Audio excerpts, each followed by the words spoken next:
What is going on, everybody, and welcome in to the slightly late, thanks to the new and improved Enigma, I guess, and Scruffy being fucking upside down, but you guys don't know that. I should No. I'm fine. I'm not upside down. Yeah, you were. You want me to unflip you? You want me to put you right side up? No. Everybody can see the world, I'm and waiting on then. you. Obviously, I just want to point out a couple things because this is actually gonna be a night of Bill. Because for a couple reasons, right? One, I just want to say thank you, Bill, for coming in here and not having your camera all messed up. Something I got to do. I don't know. You're wearing like a green shirt with a green mask and telling me you want me to chroma key a kitty cat on your face or something. It just makes my life. You know what? I just want to thank you, Scruffy, for coming on early. Yeah, because you knew that you had something that needed a little bit of editing, just a tiny little bit of editing. A little bit, yeah. I want to thank you for coming on a little early, 20 minutes. That's all it took. We had some good chats in that time. We did, man. Too. We were like, hey, where's Sin at? You know? Yeah, you know. What the hell's going on? He should be here working, is what he should be doing. Hey, real quick in here. Raise your hand if you have a job. Oh, that's right. You can't. That's great. I forgot. Scruffy, go find yourself some buzzballs. Hey, I've got an interview this Monday. All right, buzz off. That's great. Hey, I'll gladly slap your back into mine if you want to give me it. How is Jessica Simpson doing in over there at what was it? It was like Great Shopper or something like that. Scruff. Oh man. Yeah. You know what? If I'm the employee of the month here, y'all should get me a plaque, okay? And we'll hang up right behind me. How about I get you? Should I put it upside? I should put that upside down too, just to make sure this right side up whenever I. Yeah, exactly. The other thing that I want to make mention for Bill is just to give a good old round of applause, honestly, because Bill has officially become partnered with YouTube. Congratulations, Bill. Hey, thank you. So big thanks. Congrats, man. If you are unfamiliar, make sure that you go and stop by Bill's channel. It's Billy Squid SKWID for some amazing content, and show your support over there. Now you can throw some members his way, and you get emotes and all those kind of cool things. So congratulations. Yeah, it's basically back to where we were when I left Twitch, so I'm pretty happy about it. It's been nice to see emotes in the chat. To Susan Wojcicki. Oh yeah, Susan owns my balls now. So and all of her desires and undesires. Yeah. There's also another step that we need to take, which obviously I want to apologize for the show being a week delayed. I had some health issues that I needed to take care of, and the crew here almost put me into another episode. With all these changes that I'm having to make, but.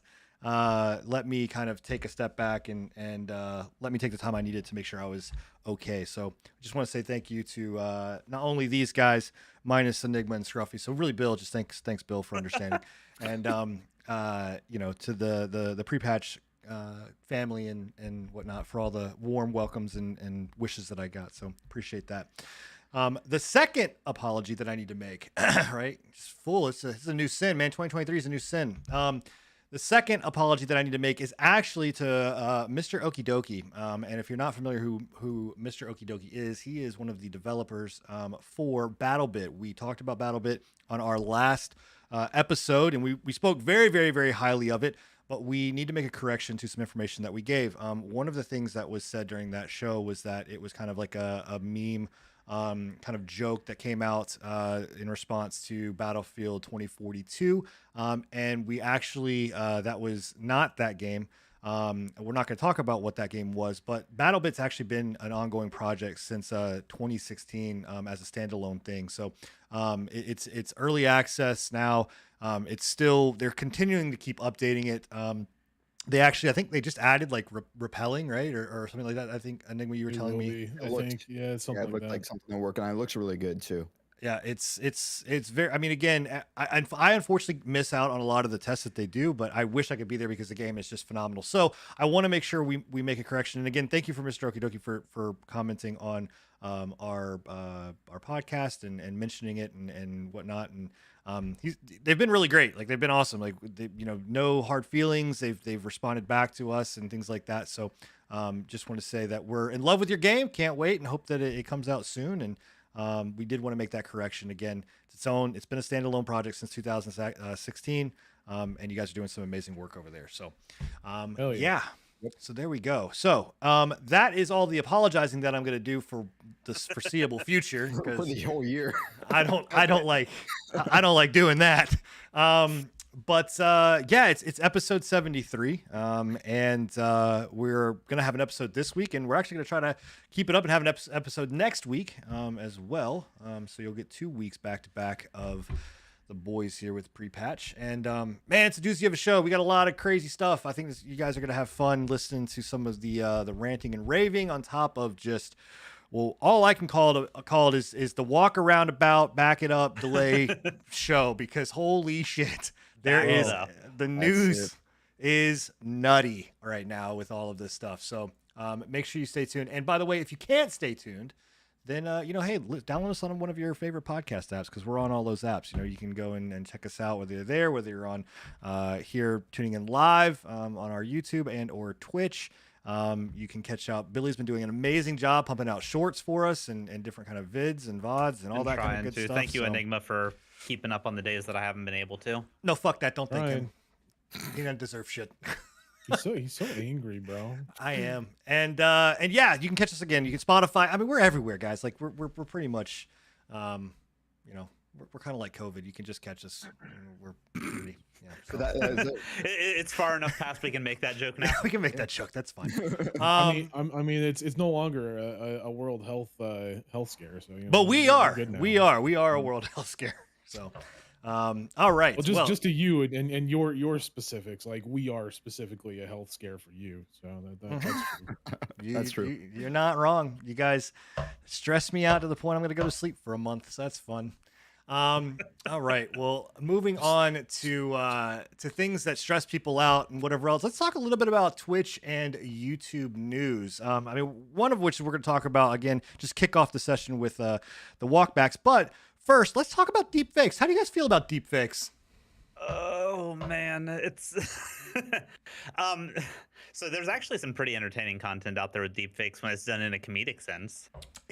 That's the kicker right there, in a comedic sense. Can we get a deepfake of Jessica? What was her name from there, and just put her up there with Scruffy in the corner? Jessica. I'll be fine with that. Jessica Simpson. Yeah, Jessica Simpson. She'll just be an added to the show. Just every once in a while, she'll pipe in with a word cut out, and we'll call it there. So if you're unfamiliar with what we're talking about, so there was some, and apparently, like, it's not.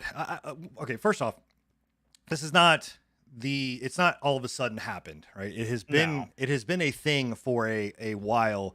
Deepfakes, i.e. basically photoshopping, putting, people's faces on things, that are inappropriate or sexual in nature, have been around for a long time. Actually the stuff that happened with, it was Pokimane was the streamer that this, kind of, all, blew open with.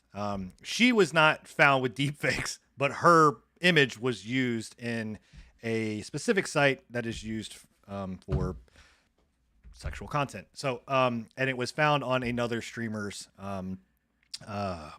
stream. I think they were streaming and it showed up. He was flipping to a new browser and it was in his past viewed history. Incognito, man. Yeah, he tried to pass it off. The apology video is honestly one of the funniest things that I've ever seen, because it's him crying in front of the camera, his girlfriend behind him crying. He's just like, yeah, man, I've been really diving into AI recently, and not like porn AI, but like I've been really diving into like all of the applications for like art and stuff, and I was just 3 a.m. and it just popped up. I didn't mean to click on it, but I did. Popped up, bro. Something popped up. It wasn't just that popped up. Yeah. So in any case, obviously this kind of snowballed and started what I think was a lot of female streamers going and content creators and looking and being like, well, wait a minute, am I on these? And sure enough, like pretty much if you are a female content creator, I would guarantee that you are somewhere on somebody's internet browser. Well, it's not just female though. I have found some of Sin and Enigma and Bill on there too. Oh no, that's real. That's Yeah. not Yeah, that's real. But you know, in all honesty, like here's the thing I will say is that all of this put aside, the unsettling nature of it is the fact of not of like, look, you're not going to stop this kind of stuff from happening. You can't stop this kind of stuff from happening because it just is what it is. People are going to, you know, continue. I mean, you know, back before the internet, people were cutting out people's faces and putting it on a poster, right? Like it's just, that stuff's going to happen. It's the responses, I think, that people are and how they're like, they're not like, I don't want to say attacking, but they're not even just like going after and saying like, you know, we're sorry this happened. It's just like, well, you know, you should be okay with it. Like people are, it's just like, well, no, like that's not exactly the stand to maybe take on this. Like it's still a situation where, you know, someone is being sexualized, you know, or being shown in a very sexually explicit manner that, you know, didn't sign up for it, didn't agree to do any of that kind of stuff or whatever else. So I mean, it's very demeaning, you know. Oh yeah, no. I mean, I don't know what it is. I didn't see. I want to go on the record. I don't think anybody on the show has done the research to see what those videos are. You know, but yeah, I've it's actually absolutely abstained from corn for the new year, so that's good. So but this kind of story reminded me of, I think it was last year. Jaden Animations had something similar happen where her like character was starting to be drawn in like corn-based scenarios, like, and it made her deeply uncomfortable that character was being like, even just the character that she uses to symbolize herself on her channel was being like targeted like that. So yeah, it's a weird. I mean, honestly, like it's also a weird space just because if you look at like this is, you know, a conversation that myself and Enigma kind of had.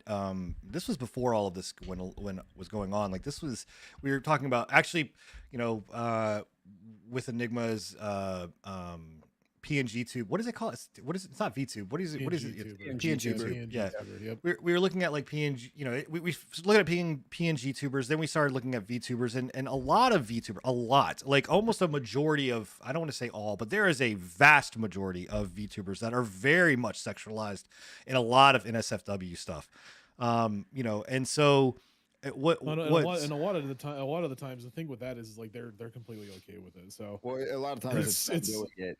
It's it's a completely no, different thing with this. Like I'm not saying, I get where you're coming from. Yeah, I'm not saying that it should be allowed and it's okay. What I'm saying is that it's so odd, and you look at like the just completely polarized sides, right? Like you have one side, for instance, like with Amaranth, that is, you know, OnlyFans doing that kind of stuff, and then you have the other side, which you know, I would have to probably say, like, if Amaranth is one polar side, you've got Pokimane on the other polar side. Like those two are completely opposite of themselves. You know, but yet the way that it's looked at, you know, and I think that, and what the point I'm trying to get at is that you have people that are like, oh, well, just accept it like Amaranth and lean into it, like just start an OnlyFans or just start doing this and like lean heavily into it. And it's like, well, they don't want to. That's not the persona that they want to have, or that's not the personality that they have. Like, so you know, the video I've been seeing going around. Go ahead. I was gonna say, or you can be like Markiplier and just make one anyways, and then make a joke out of it for like a year and do it for charity. True. It's still funny that so many people were actually salty that he didn't go full Johnson. So many people were salty to the point that he was uncomfortable on the announcement live stream. I don't doubt it, man. This is what you guys are getting. Do not expect more, and they just wouldn't stop. But the one I've been seeing featured the most prominently as far as the, I guess, victims is the word of it, the Cutie Cinderella video that's been going around, and she is deeply mortified by the whole situation, and all of that seemed like it was painful to watch. Like she seemed like genuinely distraught about the whole thing, more so than any of the other creators that have been brought up. Well, and the weirdest part about it is it's like it's one of those things where it's like, if that were to get out, like that can ruin somebody's reputation completely for their online reputation. If these people ever go to like get a job outside of the Streamverse, right? And the people, whoever they're getting a job with, looks up their person or their name or something like that. How do they know right away that's not actually them. That's exactly it. Yeah. It's like that pops up as one of the most popular things because obviously it's the fucking internet. I mean, Yeah, it's the the freaking internet. And You might as well, you know, you can cuss. Don't worry. Yeah, we're past that point. So, I mean, it's the fucking internet, and that's what the internet is for. The internet is for corn, Yeah, I mean, it's a Well- scary state of things. I mean, It's gonna pop anyone up. could be a target, like literally Yeah. anyone. well, I think that's the thing to where I think the big shock came from, right? Like, I don't think when you look at the grand scheme of things, like we said, this is the stuff that happens all the time. It's been going on all the time. I think what happens is that in the world of streaming, content creators, they understand they're subjecting themselves to trolls, right? They're subjecting themselves to the internet. What I don't think happened and what they didn't realize was like this was a dark, seedy part of the internet that they never even fathomed that that's where their image would go to, their likeness would go to. People have known about stealing content, all of this kind of stuff, but you just don't naturally think about like, oh, is my face going to end up on some, person's body on a, on Cornhub or whatever? Like that's just, again, you don't think about it, right? Yeah. And I mean, it's happened for years with celebrities, like in Hollywood and all that. So I feel like, it wasn't quite understood. Like they kind of are celebrities now. Like this can happen. right. This is new age celebrities, This more is or what it is less. now, and like they're understanding that, and it's scary. Yeah. I also think that with the recent influx of like AI, like taking over in a lot of applications, and the technologies like seeming to have jumped significantly head over the last couple years, that it is now becoming extremely difficult to tell apart like legit and fake. So defamation is a very real thing in these situations. Like you guys were saying, if somebody's wanting to get a job outside of the content creation, and this stuff is floating around of them, it could be extremely detrimental to somebody's lifestyle, or even in the industry. Even in the industry, if people think that you're doing this stuff on the side or whatnot, they're not going to take you seriously. They're not going to want to do business with you. It could cause sponsors to drop. Honestly, like it's starting to get to the point where like AI. I was looking at something the other day because I was like, this is kind of cool. I saw it on YouTube. It was I think it's called Voice.ai. It's a new project that's happening alongside I think it's Chat.gt or whatever. Where You're talking about Chat GBT. Chat GBT, yeah. It's two AI systems, right? Chat GBT is a text-based chat prompt program, basically, like the Google Chat thing that we were talking about the last podcast, right? Yeah. But the AI, the voice AI, is an AI, and we talked about this. I had talked about this a little bit back when I was doing a little bit of voiceover work, right? Where there was an instance where this company from, I think it was India, was on the site that I was using for voiceover acting, right?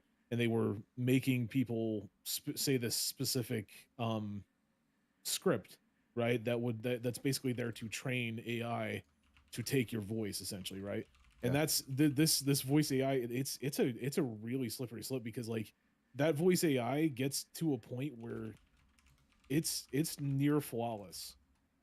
Like almost completely flawless. If you can train an AI to a point and you know the inflections of somebody's voice, you can sound exactly like them, and the shit that you can say, there's no distinguishing between it, right? That's so you have both the AI, the voice AI that can completely mimic somebody's voice, and now you have and we already had deep fakes that can make you say Ninja gamer words. Yeah, that could basically completely fake an entire thing. Yeah, like there's no differentiation between it, right? There's been some interesting stuff with that too. There has, yeah. I don't know if you guys have been following the Andrew Tate trials and stuff, but there's been some audio logs that have been that have come out with him talking to some of the women in his business and stuff that are up for question on whether they're legit or fabricated, because it's being argued that these are AI created voice recordings. They're not actual conversations just to make him look bad. Like Andrew Tate's kind of a piece of crap, but he should have a fair trial regardless. And stuff like that coming out is I don't think that. So on the Andrew Tate side, I don't think it's going to hold. The only reason I say because when it comes to like cellular conversations and things of that, like if it's a Discord conversation, that's a little bit difficult, like different. But on a cellular conversation coming from the cellular background, all of that shit's tracked. All of that, like they literally, and again, we're not a we're not a true crime or crime documentary podcast, but I don't know if you guys are following the whole not Andrew Tate, but the Alex Murdaugh trial that's happening. I live in South Carolina. It's a big deal. It's national news.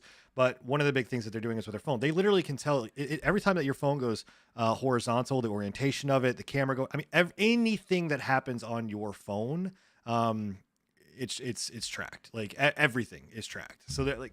I have a feeling that the Andrew Tate. You see me when I'm in my shower with my 100%, everything. Oh God, yeah, everything. Actually, everything. I'm your personal FBI agent. I'm on your okay. case. I'm a little bit more comfortable with that. That makes a lot of sense though, because from what I understand, those recordings are said to have been recorded from the phone of the victims that are coming forward. So yeah.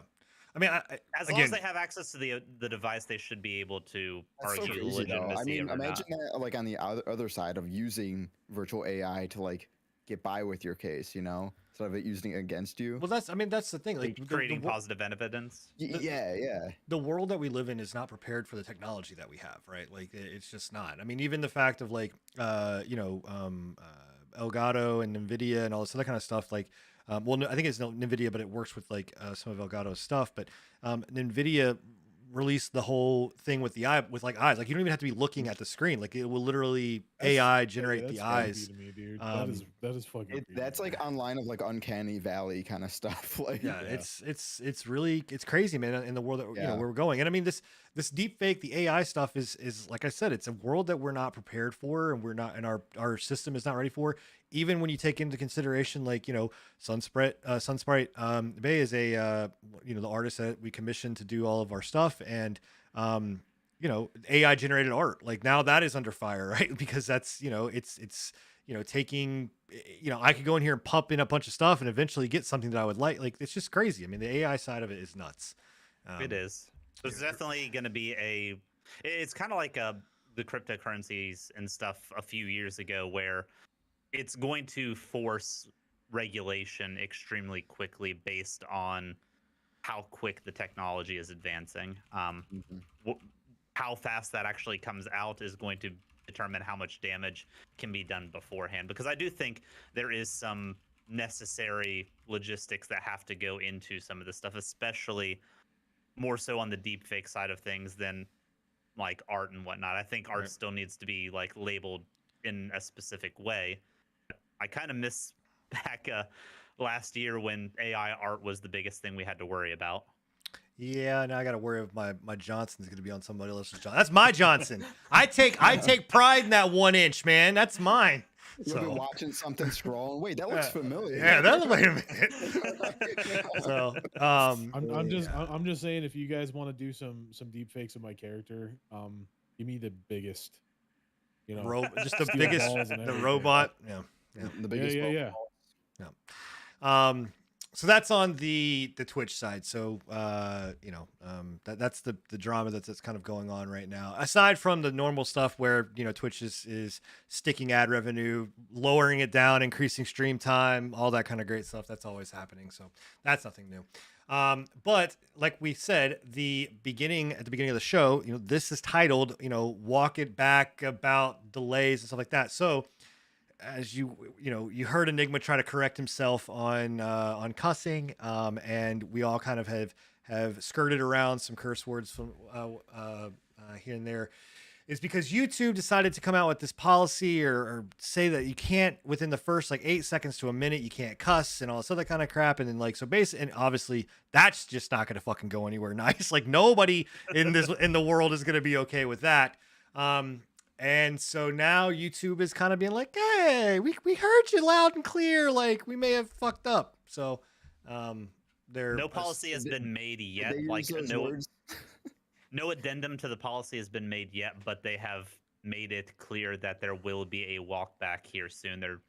I think they're talking with I would assume that they're talking with the monetization aspect, advertisers and stuff like that, to see what they are willing to allow their product to be advertised on and stuff, to see if they can work stuff out to decrease this.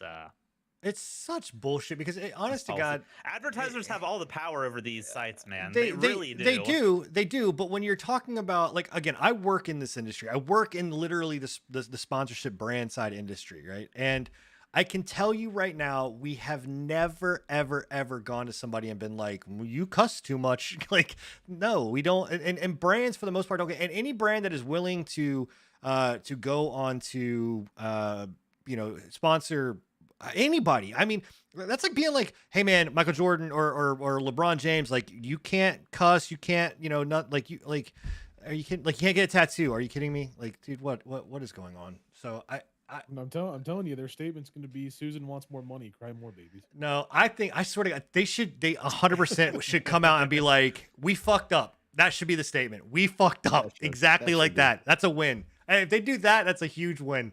Like, they would be, I guarantee, people would love it. Susan says, "Fuck you." She wants her money. Sure, whatever.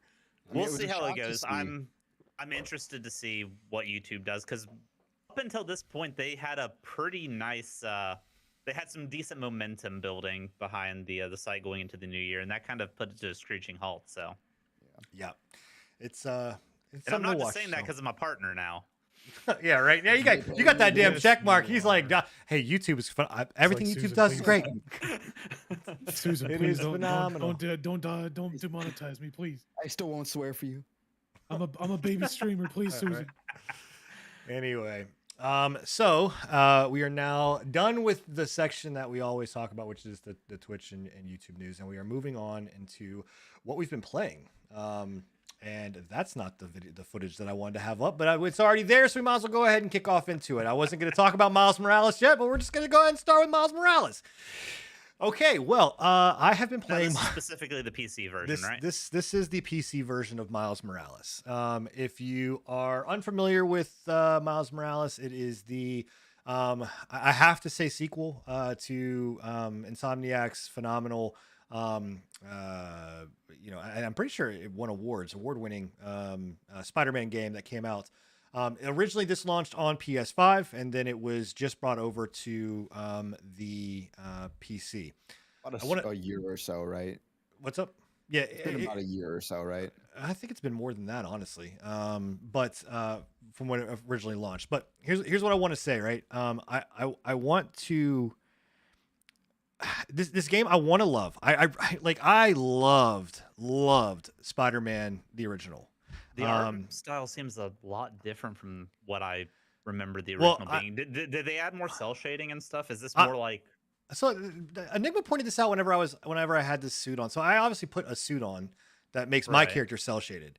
But he said that the environment looks cell shaded as well. Yeah, and it does. Like 100%. I don't see it. Everything looks a lot more cell shaded.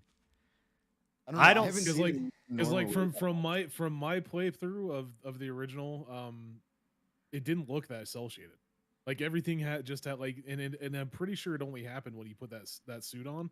Everything has like a really thick line to it. That'd be interesting. I mean, do you think the suit is actually affecting the I think the suit affects the that'd be a really cool feature, honestly. That's a check in my box, but we'd have to obviously go back before you put on the suit and see. Yeah. But to me it appears like there's a thicker cell shaded, because like just the light itself, like it all looks really crisp and everything like that, but like the shadows and everything on like the buildings and everything like that have like just a little bit more of a thicker outline than I remember the original game. Don't know what I'm doing here, but we'll just go ahead and fast forward a little bit to there.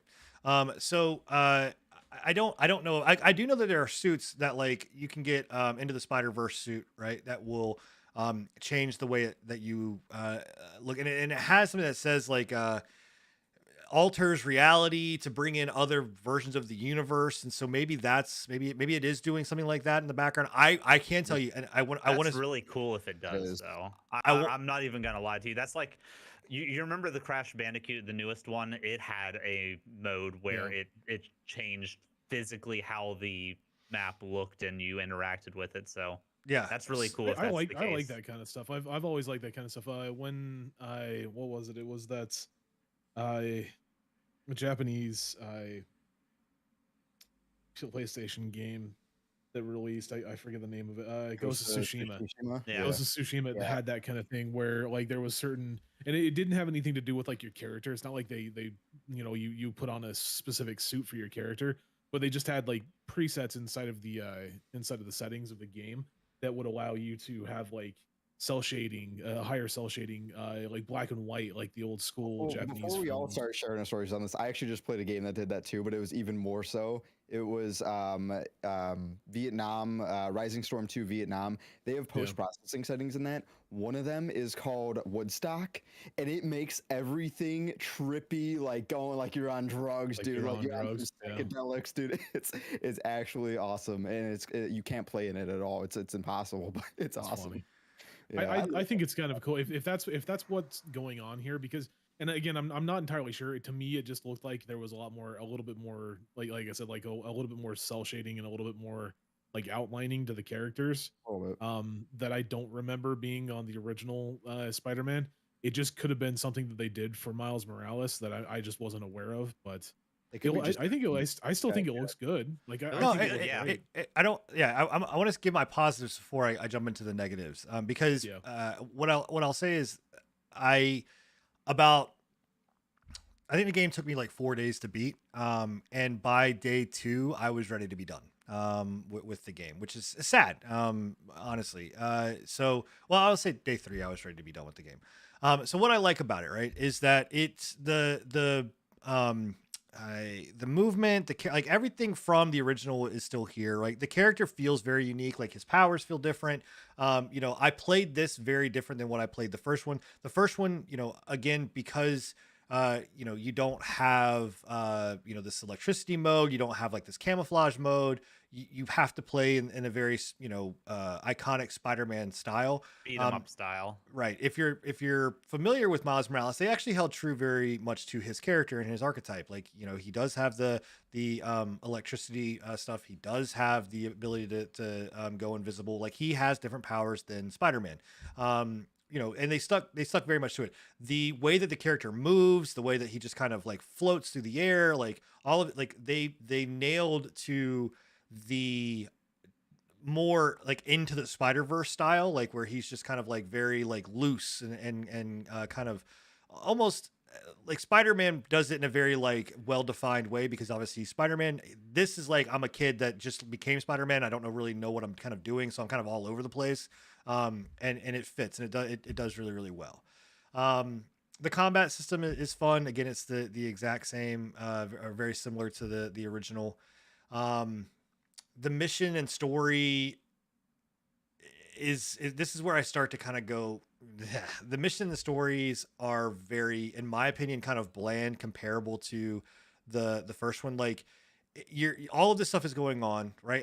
And the world is like, about to be destroyed. Manhattan's about to be destroyed. All of this stuff is going, and like, you're like, oh, let me go on my Spider-Man app and go figure out, oh shit, this person's cat stuck in a tree. Let me go do that. Right. And it doesn't fit like how in the first one, the pacing of the side missions and everything that you were doing just felt like cohesive. This did not. This felt very like just kind of off. With stuff, and this is by far the worst port I have played with Sony's stuff. I've seen Horizon Forbidden West, phenomenal. I've seen God of War, phenomenal. Days Gone, supposed to be phenomenal. Like this, multiple issues with it crashing, multiple issues with and it wasn't just me. I went on Steam to go look. Multiple issues where stuff like the suit I was telling you about, the Into the Spider-Verse suit, it dropped frame rate to 0. Like it basically became unplayable, like in that suit, because everything just started to fuck up. And so I couldn't play it. And then on top of that, like I said, there would be times where like people would like clip into walls. It was just very weird. Like it was not something I was very used to with a Sony port. My other qualm with this game is it's extremely overpriced. Like for what it is and the amount of hours that you get, like this is I didn't believe it when I first saw it, and playing it, this is a DLC, 100%. This should have been a DLC. That's what I said when it first came out on PlayStation. Was it didn't feel like it was really it didn't feel like it should have been its own standalone, or if it was going to be its own standalone, they should have put a little bit more time into the actual gameplay, because I think it's only like It's not Only long. like a 10-hour You gameplay, can right? you can beat Yeah. it. You can beat it sooner If than that. that. So you can actually Yeah. get the entire game done in roughly under about 6 hours. Okay. If you just And straight mainline To the game. me, that's just a DLC. was this also a game that suffered from the price hike or no? No, I think when it released, it it's was like 40 it's bucks. no, I think it's 50. I I thought thought it was 50. I think it's 50. If I'm not Oh. mistaken. Maybe I could be wrong. I got it for a lower price because I got it when it was on sale, and it's on sale right now. I, But I'm yeah. pretty sure it was 50. When I it thought was. I thought it was like 39.9. I'm pretty sure that I looked at it the other day when we were talking about it. It was 39.99. Oh, too much for a short game like that. I mean, Yeah, I don't even I don't and Actually, it might have been 59.99. It might have been 60. I don't remember. I don't know if it was 60, but I know it was definitely over the price that I would have felt comfortable paying for it at full price. It's $49.99. Yeah. So that's way too high. Like it's just way too high. Even with all the side content, stuff like that. Because when you're playing it, like I said, I got to day 3 and I really was like, okay, cool, the story needs to be wrapping up. And I'm done with this. Like and because of the archetype of the character and like the enemies that you go, like you literally can pick the story beats. It's like, okay, this is gonna happen, now this is gonna happen, now this is gonna happen. Yeah. Now, whereas in the first one, you didn't have that. Like it was still, I mean, I always felt like the first one did a very good job. Yeah, I always was like, oh, what's next? Yeah. This was just kind of like, oh my God, like, okay. And the fights became very repetitive. Like everything became very, very repetitive of each other. So, I don't know. I mean, again, I think I like the game. I would say like I almost would say play them backwards, like, but it'd be weird because the story starts with you seeing regular Spider-Man. But like maybe if you can get it like in a bundle deal or something like that, where it's, $60 for both or something, that's fine. But I don't know. It's hard to say like it gets my stamp of approval. I enjoyed my playthrough of it, but when I play through it again, no. And I played through the original Spider-Man 3 times, so Yeah. But I have heard on PlayStation it runs fine, so that solves one of those issues. Well, you should be glad to know you should be able to look forward to the next Spider-Man coming out. I don't know how soon, but I've heard they've already started to release ads for Spider-Man 2. Yeah, they for come out. Steam. Yep. Yeah, with Venom and everything like that. And I think Yeah. Miles Morales is going to if I'm not mistaken, I think appearance they're in that. Yeah. What would be dope is Yeah. you could do co-op. That would be amazing if you That could would be do awesome. Oh, that would be actually really awesome. some type of co-op. So Yeah. so that's Miles Morales. It is, like I said, it was on PC. It's on PlayStation as well. Wait for it to be on sale and then pick it up. So all right, Bill. Whew, man, I can't wait to talk about this because I am excited about this one. Forspoken. Talk to us a little bit about Forspoken, because right now this game is kind of getting was when it came out, getting beat to shit. Does it deserve all of the hate that it is getting? It's still getting beat to hell and back. There's been a lot of the big boys have been talking about it. I know Moist Critical did a Moist meter on it. Donkey did a video on Moist. it. Oh, by the way, do we need to give any kind of warning? Like there's no spoilers in this segment. Okay, good. But yeah, Forspoken, newest game to come out of Square Enix, made by the same team that did Final Fantasy 15, the one with Noctis and the boy band, that kind of stuff. Does it deserve all the backlash it's getting? I don't think it does. Do I think it is an amazing, like, next gen moving experience that deserves nothing but praise? No. It's just kind of a fun game, man. Like, it doesn't do anything different, or it doesn't really push the industry forward in any kind of way. Right. Like I think it was like hyped up to, but what it does well, it does extremely well. Unless they legitimately like were stating that, I feel like that's the fault of the consumer. Like, no, that pushes like these expectations on games before they come out when they really don't know. This had a little bit of the Watchdog treatment, where they showed, because it was the Unreal 5 engine. They showed that, this is when all of that was kind of the hype, right? And then they showed this, and they're talking. Like, I don't want to, because I don't want to misspeak, but I am I'm pretty sure, if I'm not mistaken, that this was tied to the Unreal 5 engine in some way, shape, or form. I remember them talking about Unreal 5 and So showing the this. original, the Project Athia trailer, or well, like test demo that Sony did, where it was showing off, like it had that girl that was walking through the cave and Yeah, stuff, and it that's what I thought had this was. like, what was it, like it had the meme like 500 teraflops or something like Yeah, that. yeah. Yeah. That came from the predecessor to what this game ended up being, and that was on Unreal Engine 5. They then changed somewhere during the development time away from Unreal Engine 5 to the Luminous engine, which is the engine that they used for uh, Final Fantasy 15, and then the game was built upon that. I don't know where in development that ended up happening.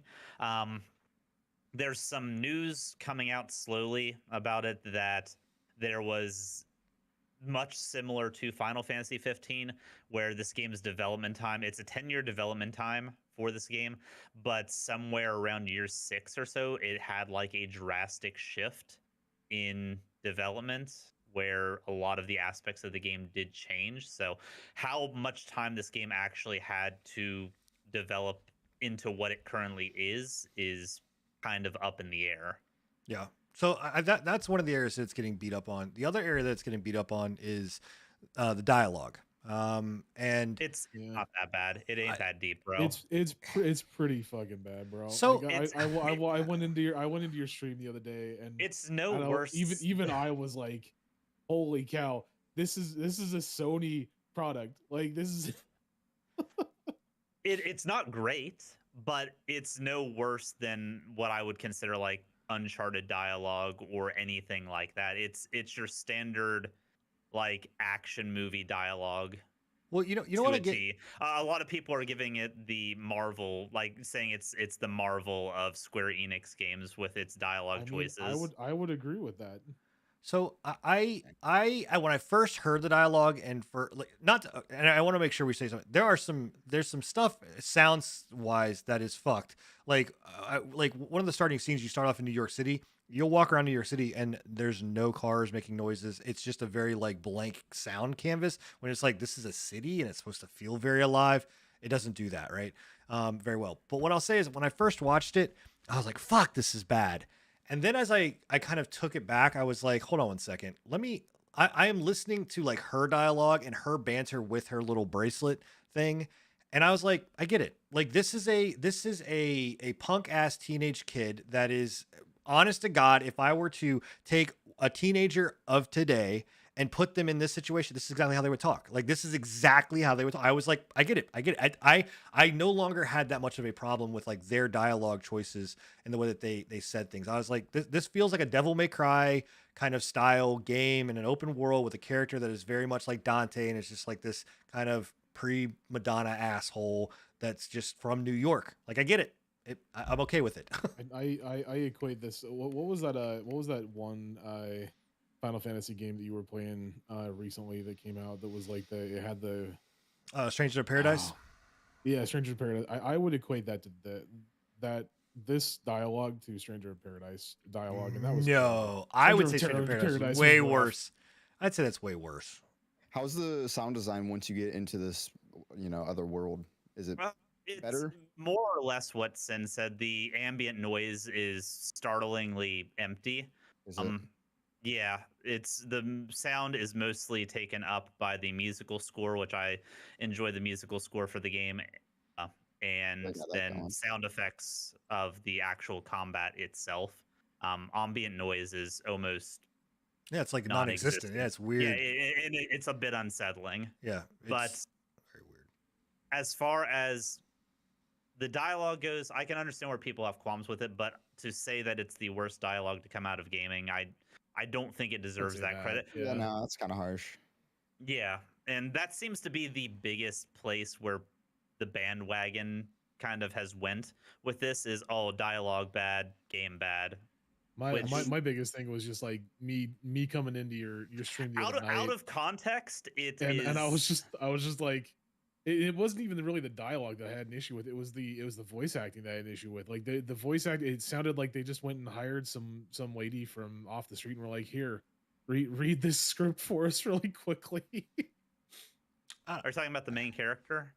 No, I mean the main characters was pretty rough, but like the side character, I think Yeah. you were talking to like it was some chubby chick. I can't remember what was going on, but I was just like, this sounds really rough. This sounds like they like again like legitimately they just went outside and were like, you To be fair, get in here.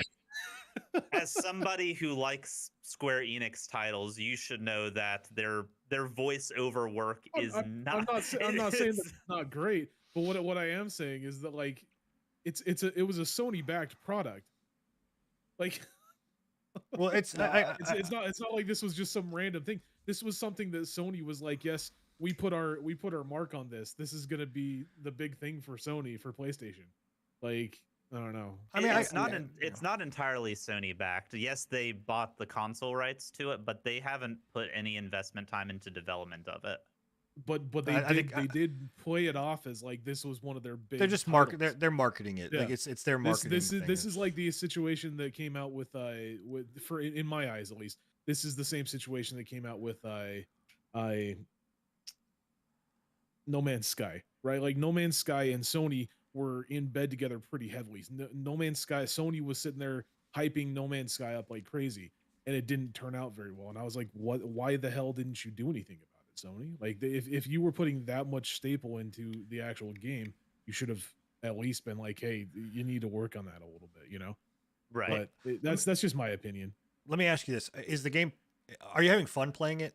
Because like people, a blast playing it. Yeah, people I talk to, they're good. They're like, fun. The game is fun to play. You minus some of these issues out, the game is it really is just kind of a fun world just to kind of to get in and just fuck around in. I will say that like the gameplay, like the combat looks pretty fluid and the movement looks pretty fluid. They put every bit of effort into making the combat experience. Good. And I think like that is the movement in combat, and like when it excels, it really excels in that point. Yeah, and I think if anything is going like that is the one aspect I do think that this game kind of pushes the envelope on what you can do with an action RPG in the modern age. There is so many different spell combinations. There are so many, and I've only unlocked 2 of the 4 spell sets that you can get access to. But if you look at these wheels, there's 2 wheels for each spell set, 1 for primary weapons, 1 for secondary spells. The secondary spells, there's like 8 of each of those. There's 3 or 4 primary spells for each of the wheels. It's a lot to go through, and it just is kind of a build your own spell set going into it. I mean, and again, like I said, like I'm not going to take it away from them. Like the game does look fluid, and it does look like it plays really, really fun. But yeah, I think that's the biggest thing is like they blew their load on the gameplay and the 100%. And I don't just kind of. Well, I want to ask you, Bill, how do you feel like the world design is? Because I don't know, when I was looking at it, you were at a high advantage point of the map, and the world around you, it seemed a little bland. It's a bit on the empty-ish side. It suffers from that open world syndrome. And if you played Final Fantasy 15, it's very similar to Final Fantasy 15 as far as how they built the world out. But, and this might just be me talking about it because I enjoy the game.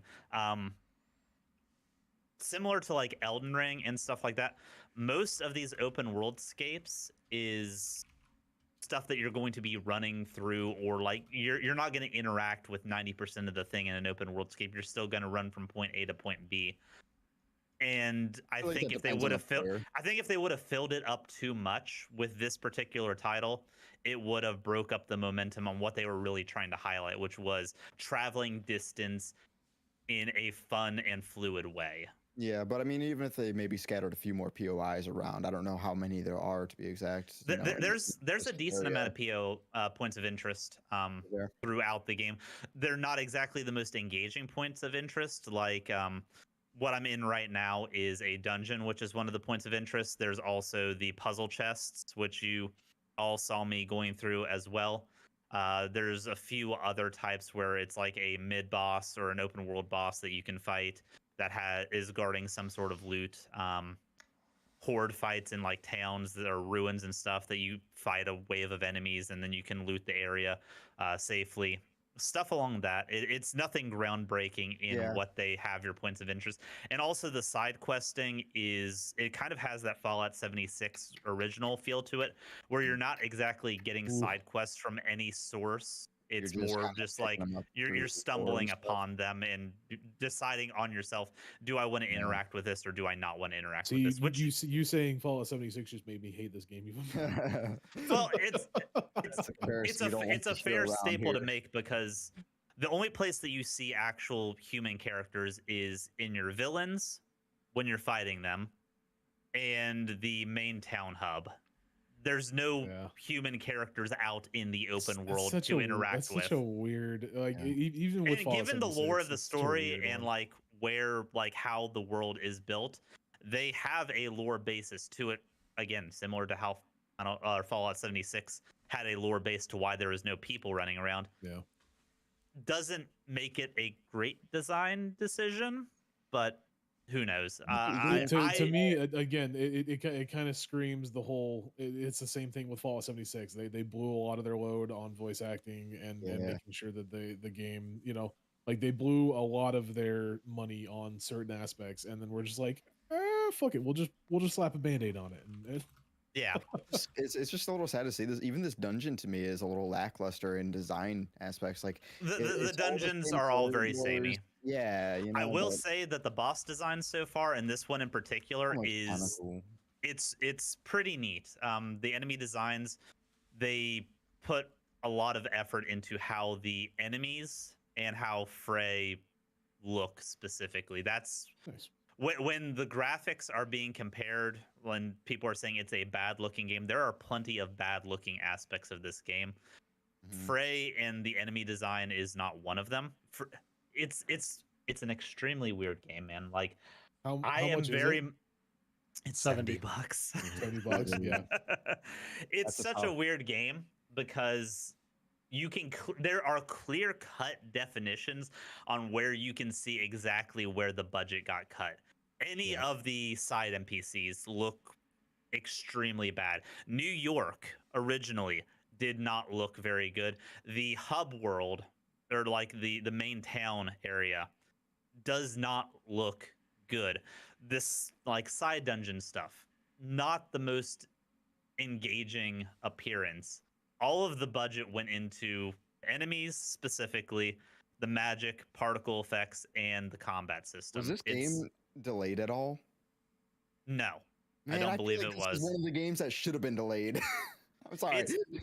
It's weird, man. All Like these I'm delays very and much this enjoying the one should game. have I do As long as recommend. you're enjoying it. Yeah, and it seems like most people I talk to are enjoying it for the aspects, like we said, that do excel, like the movement and combat. Like as long as that's enough for y'all. For then, for me personally, it's enough. I will Yeah. put the disclaimer on there that it is not going to be enough to warrant the price point for the majority of people, I think. Yeah, I think fair. And luckily, there is a demo out for both PC and PlayStation 5. So if you want to try out the combat and see if it's something that is engaging enough for you to want to play around with, you can do that for free and then make a There decision. you go. Or At that just to point. see if you can even run it on your PC because the requirements are fucking Very true. asinine.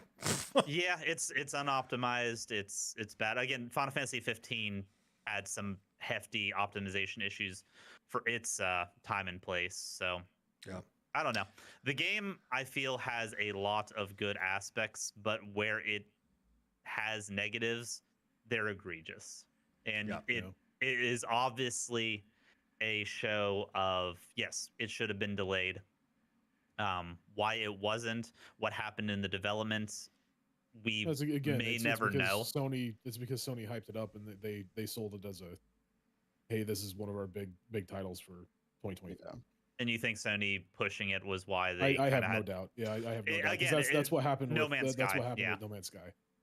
Yeah, so it's upsetting that it's getting as much negative hate because I don't genuinely feel like it deserves as much hate as it gets. As one of the people that have watched me play this, they don't have much interest in the game. They also admitted that it's getting overhated. They said it's meh, but it's not it's not bad. It's just meh. Yeah. And I mean, not if worth the if I'm not $70 price if I'm point. not hating on it, then that's got to be that's got to say something. So because normally I will hate on anything and everything if it's Yes, you will. remotely That's true. close to Yeah. being bad. So, well, there you go. That's Forspoken open world game that is out on PC and PlayStation. $70, but like Bill said, go try the demo Try the out demo. before you. I before actually you think jump the into it. physical copies are on sale right now, 1 week after launch. Wow, really? Yeah. That's not cool. No, that's not a good that, sign. that reminds me even more of Fallout 76. Yeah. Yeah, I'm pretty sure the physical copies are on Oh. sale. The digital version is still the $70 price point. All right. Well, Yep. we talk about open world games and we talk about, there's always been a plethora of open world games that are getting pushed back and games that, have a lot of, obviously Forspoken had a lot of hype behind it. And then we are going to talk about this game, which, man, I am going to gush the shit over. And if you're unfamiliar with what I am talking about, it is the Dead Space remake. Myself and Bill have been playing this. By the way, real quick, we made sure that I'm going to pause this just so everybody understands. We're not going to talk about spoilers, but we are showing the game. The game came out less than 5 days ago, 6 days ago. It's been out for like 6 years. No. So this Patty. game, if we're the chapters that myself and Bill are going to be showcasing are the very beginning chapters of the game. But if you don't want to hear it, then at least you don't want to see it. Go to audio only. So just as a heads up, I just want to put that warning out there. All right, so Dead Space remake. Bill, I'm going to start with you because you play, because this game, obviously, the two behemoths that are in this category is Callisto Protocol and Dead Space, right? In the Dead Space remake. And I know that at first, both of us are Dead Space fans. We've both played the original. But I think, if I'm not mistaken, you were kind of on this when when it was first announced, right? Like it was not something that you were too keen on.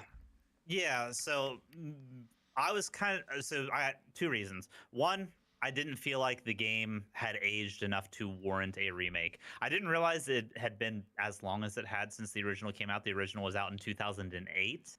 Yeah, it's been out for a long time.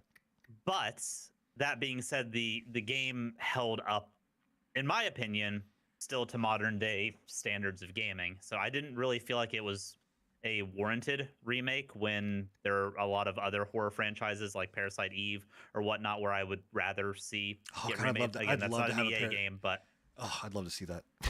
I love that game. I'd Two, love to have a Parasite Eve. I was really put off by EA bringing back a franchise that they had decommissioned, not only the franchise itself, but the studio that originally made it, and fired them after canceling the franchise. It all left a really sour taste in my mouth with them being basically getting rid of the original studio and then in hindsight realizing that, hey, single player gaming's still pretty popular. Let's bring back this franchise that we kind of shit on and didn't give its fair shake. So that upset me. I did a little bit more research into it. I realized that Motive Studios was the ones that are handling this directly. They're a very well respected developer these days, even though they've only put out a few titles. They've basically taken over EA's section of the Star Wars branding. They did Star Wars Battlefront 2.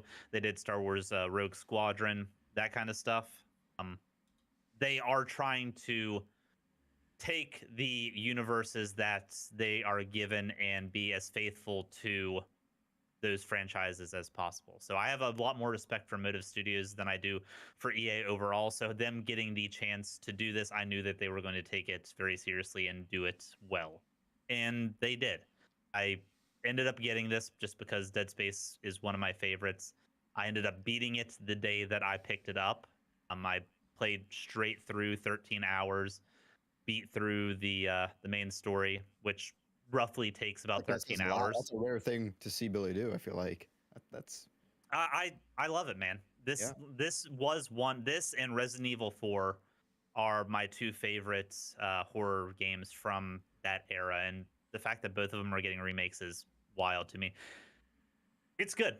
I very much enjoyed it. I enjoyed it enough that it didn't wear me out to play it through in that long haul. And some of the things that they did to warrant the remake, I think, well, warranted the remake. They went above and beyond what the original game was while still staying faithful to the original. If you wanted to play this game cut and dry straight through like you did the original, you can do that. There's nothing telling you that you have to interact with any of the additional things that Motive added to the game outside of a few altered story segments later. They've changed up some of the boss fighting to stand up a little bit better to a modern day, and they changed some of the mechanics, notably the zero gravity segments, to stand up better to a modern day. Those were the two big things. But yeah, I thoroughly enjoyed it. They did right by the original while also making much needed advancements, and they added some longevity to the game with a permadeath mode. Yeah, the impossible mode, which is permadeath mode. It's hard difficulty. If you die once, you restart the game.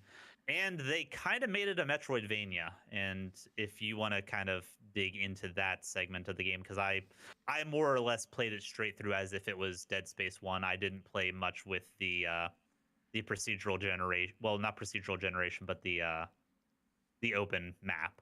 Yeah, I might be talking out of my ass here, but I thought I remember the original had like a mode where you had a certain number of saves. Am I right? Was that a thing? The impossible mode, you only get one save.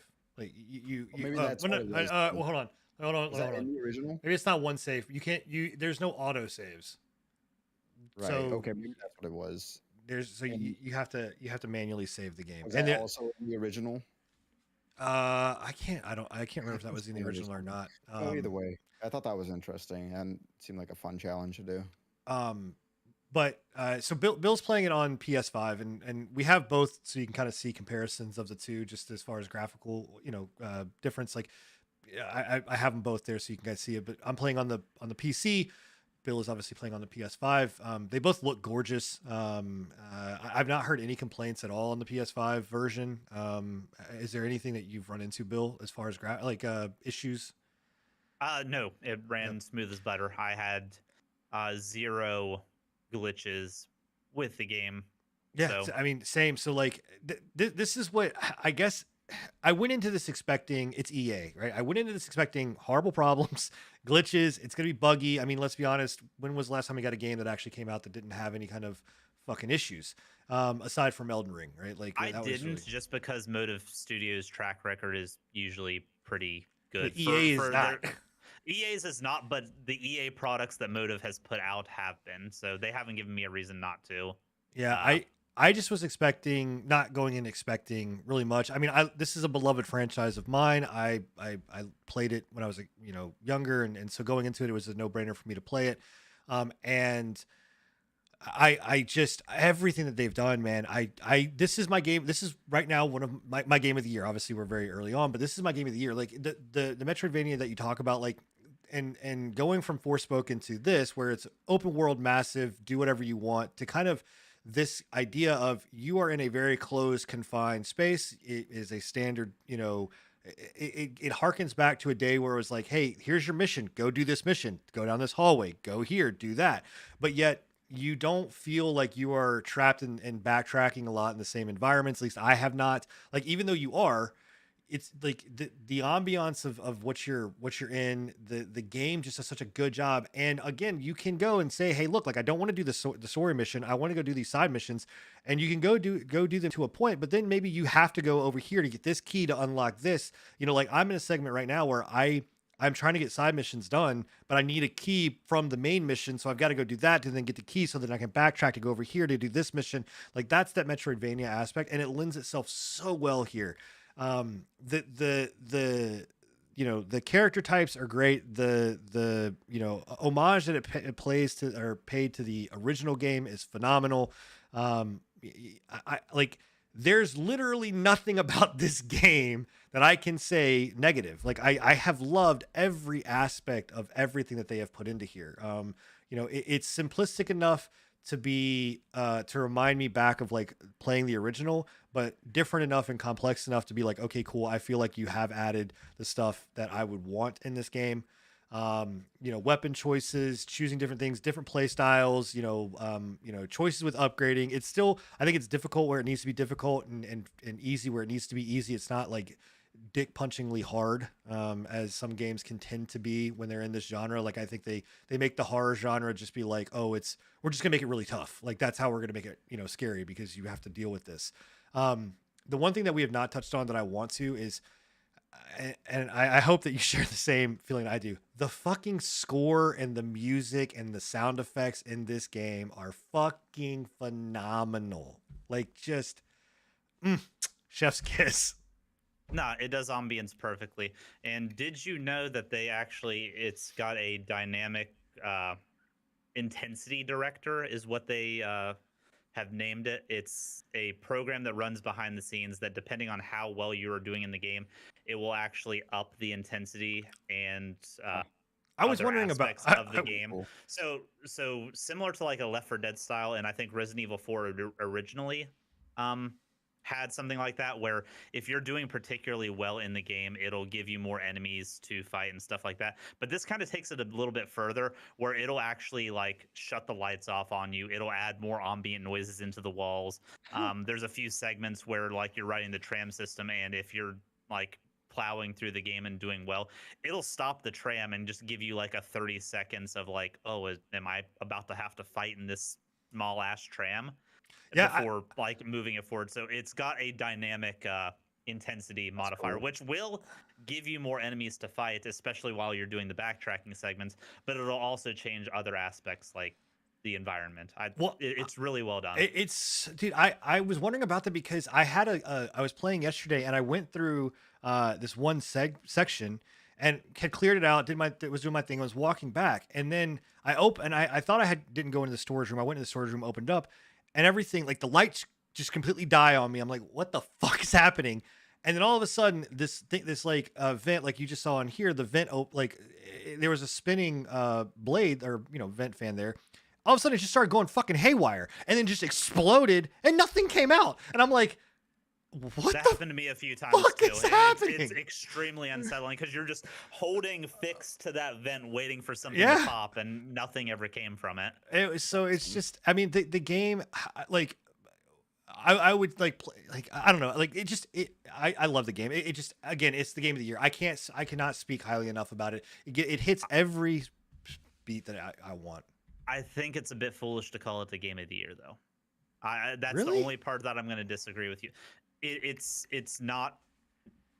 They added a lot of good things to it, but at the end of the day, this is still the same game from 2008. Just I was about to say, can I just point stuff out that the game released in 2008? And the reason that this remake is so good is because the original game was so good. Was good, yeah.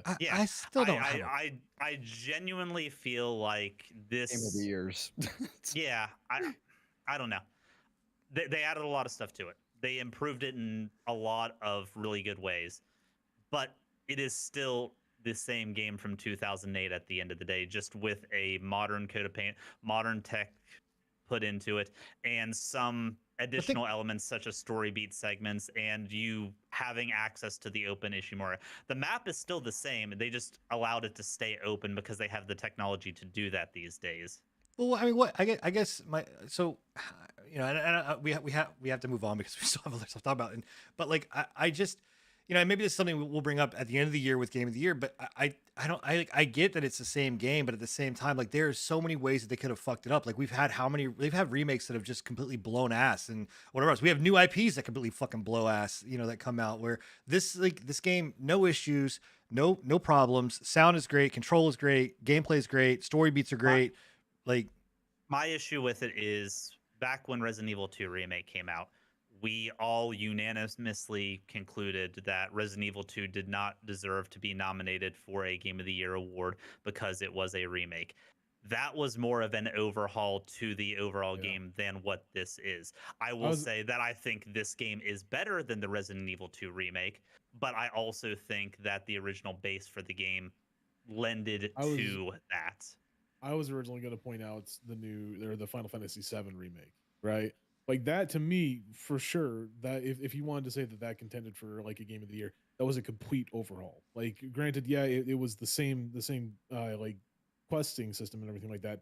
It completely overhauled the game. This upgraded the graphics slightly and added a couple of missions. There's side missions that you can do to increase your security so that whenever you are backtracking, you can access more rooms, get more upgrades. They overhauled the weapons a little bit so that some of the weapons behave a little differently and have more upgrades to them. So they built upon what the original had in meaningful ways. But I would still say it's 90% original. It's 100%. It's 100% up to you, Sin. If you think it's Game of the Year for you, it's Game of the Year for you, man. Like, no, I mean that's not. I'm just saying for me, it's right as it stands right now, which we're only less than or a little over a month in. It's it's my Game of the Year. And I think I just think again from a perspective of where I booted this thing up and expected to fucking be met with nothing but issues and problems or just an overall bad game. Especially when you talk about like Callisto Protocol, and I'm not even though you don't want to compare the two, like at the end of the day, you still have to, like, in a way. Well, the Callisto Protocol forced you to, right? Like it's they did that to their own detriment. This game is a significantly better horror experience than what Callisto Protocol is. Callisto Protocol did a lot of things well.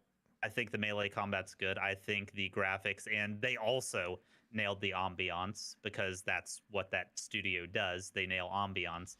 But comparing the two, Callisto is a shell of what this game offers.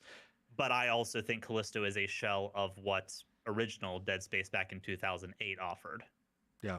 I mean, I don't know. That now that both of them are out, that they can coincide, like side by side. No, I think Callisto's. I think Callisto's kind of unless they can do something really miraculous with the roadmap DLC. They've also got to fix the port. The port is I know they fixed a lot of stuff, but it's still I still hear people talking about that port being rough. Like it's not as smooth as what. Especially with I think this exacerbated that. Like this coming out and being like, it's fucking perfect. Like it doesn't have any issue. I think I say credit. There was one issue. It was a bump mapping issue that made something look like I had a film on it. And there is a camera, a glitch where it puts people into like a very old school Resident Evil style camera mode, but people don't seem to have problems with it. I'm just, I like that. I think this caused some more eyes to be on Callisto's protocol's kind of optimization. Yeah. Anyway, I don't know. Shame. I think it's in my opinion worth every fucking penny. If you love this genre, if you love the original and you want it fucking to look better, play this. It's fucking great. I love it. So, all right. $60. They didn't get sucked into the price hike. So nope. I mean, it's a remake. If they were going to charge $70 for a remake, then I don't know. Even the Resident Evil remakes didn't charge that. In today's gaming, I mean, the Final Fantasy one didn't they? They were full. Yeah, but the Final Fantasy VII remake is it was a full new game though. Like I and they're also going a completely different story arc with it. It was baited as a remake, but it's actually a completely new story. So would you say yeah for that, no for Calypso or Callisto? I mean, I have not played Callisto. I don't think it's fair to say. I think that they can coincide in the area that they're in right now because they both exist. In my opinion, I think if Callisto is given a chance to get a sequel, they need to not lean into, hey, we're the Dead Space guys anymore. I think they need to really carve out that game and that franchise's identity. Yeah, because I think they were banking on the Dead Space fanboys to jump into it, and then EA kind of cucked them. I genuinely think if Dead Space Remake hadn't come out, and especially not come out so well, Callisto wouldn't have been as negatively received as it has been. So I would say they still shot themselves in the foot a lot with the tech issues, but I would maybe play Callisto first and then go and play Dead Space so you can have like a little bit better experience. This doesn't look like Dead Space. This does not look like Dead Space, and we have got to burn through some of this stuff because we have got. I know you're dead right now in a space. So okay, all right. Battlefield 2042. Why the fuck are we looking at this, Scruffy? Why when are we this game came out a year ago? I agree. Why the fuck are we looking at this game? No, it was October 2021, right? It's not 2 years. It was no. I mean, not full November. It was October. It was October. It was November. Freaking whatever. Steam says November. Anyway. Steam lies. Okay. So why are we watching this? We are looking at 2042 again after all this time is because simply it's gotten the Battlefield treatment that like the past 3 titles have gotten. Sin calls it the Battlefield curse, in which the launches are just absolute dog water. They suck. And you give it a year, give it, year and a half, whatever it might be. And the game has shown to made progress, made advancements, made optimizations, just done better. And that's exactly what's happened in 2042, at least from what it seems, from what me and Sin have been playing. The game feels great. This is now season 3 of their seasons, and they've come out with new maps, new operators, new content. Granted, it's not been like all too much new content, but what they have done good is they've gone back and they've fixed a lot of the old stuff. And the thing is, like, so many people say like, well, it should have never launched like that. It should have never been like that in the first place. And that's true for any game. But I mean, the fact is it did. And at least they're owning up to it and they're going back and fixing it. I think we can't ask for much more than that at this current stage of things. Out of the 7 original maps that they have, they've already reworked 5 of them, and I've played all of them. They feel great now. They feel a lot better cover, a lot better just dynamic kind of flow of things.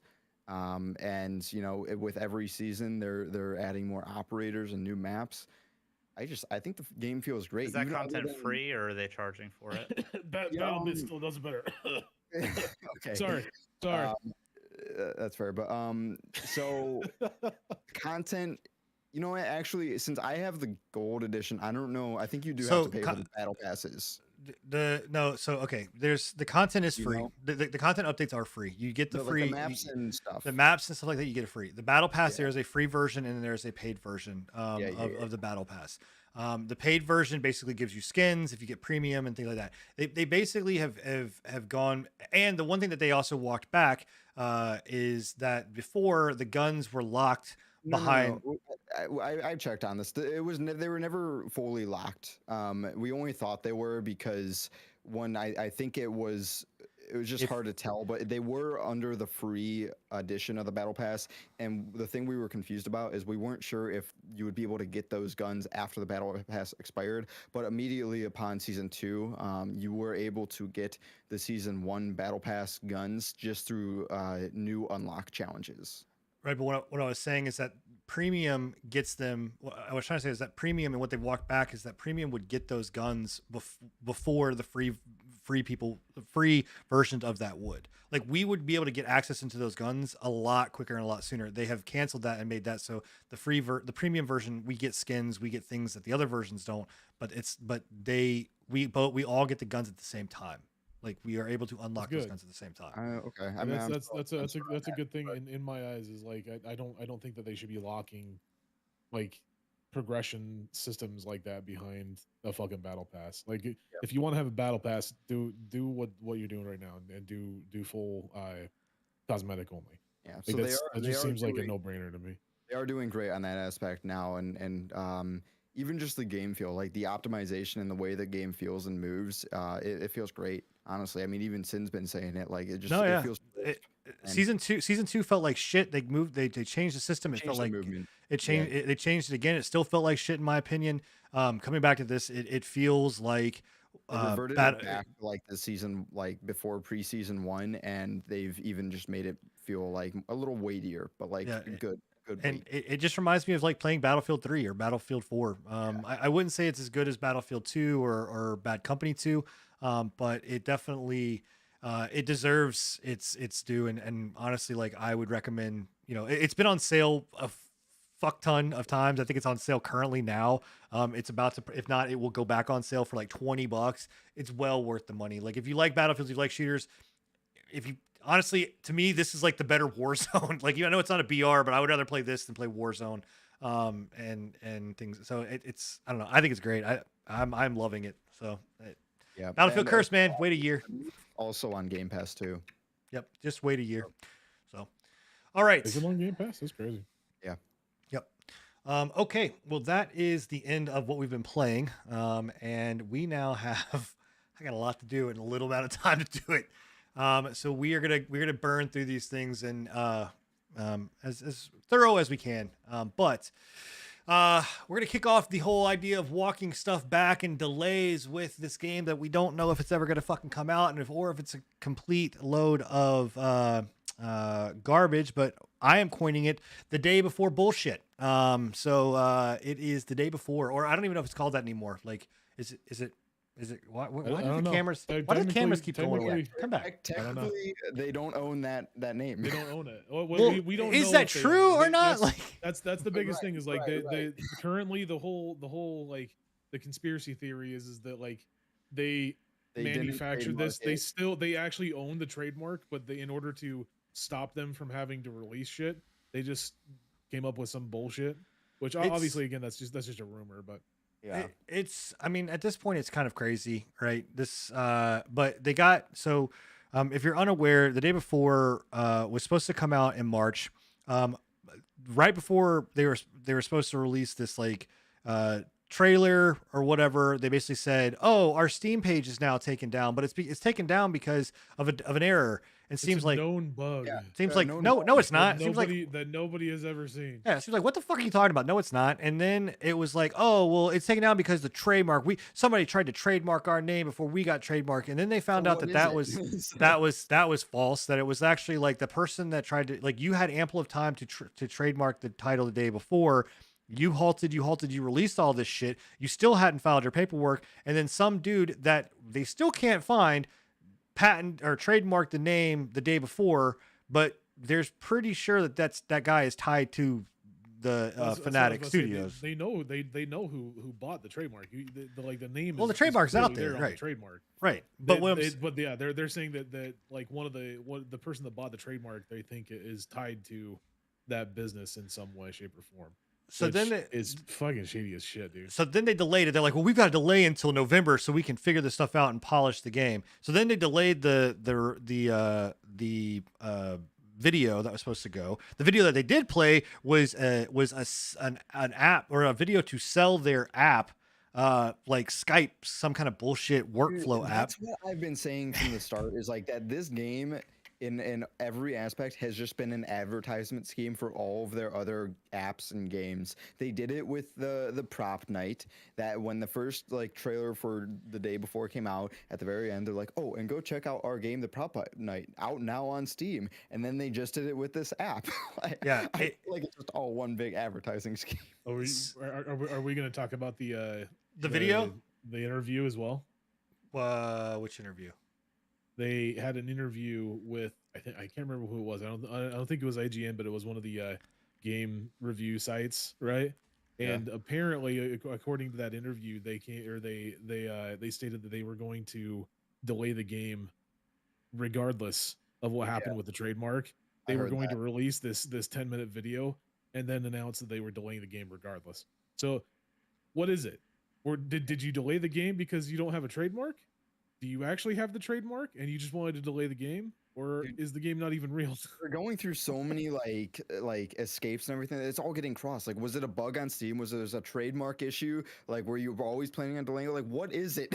It's fine. Even real at all? No, I'm still waiting for it to be canceled, bro. This is for it to be canceled. This is, if not, this is the Fire Fest of fucking video games. I swear to God, there's gonna be a shit ton of millennials and Gen Zers that are gonna buy this game, and then they're gonna end up getting a cheese sandwich, and that's what they're gonna fucking get for their game. This video, it's bad. This video is bad. Dude. I don't have it pulled up to be able to kind of watch it now, but we will have it somewhere. We'll put it in show notes or somewhere we can go to see it. In comparison to what they've been like hyping up, like it reminds me of like the Infestation Survivor Stories or whatever you want to call it. I think it was called War Z back in the day. It legitimately reminds me of that game.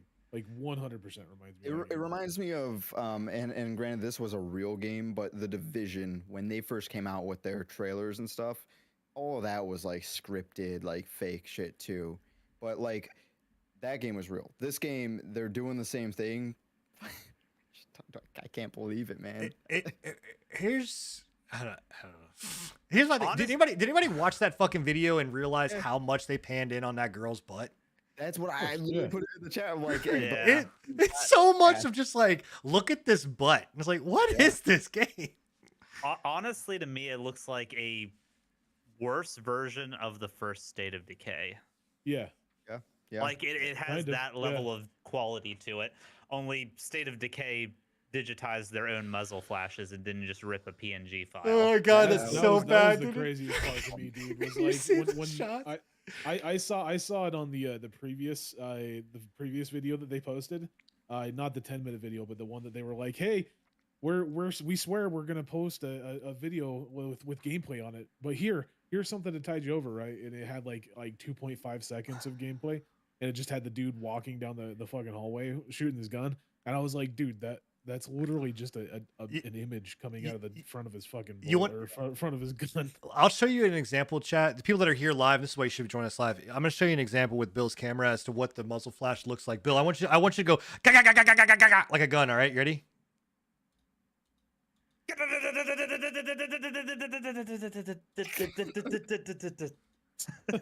There you go. That's what it looks like.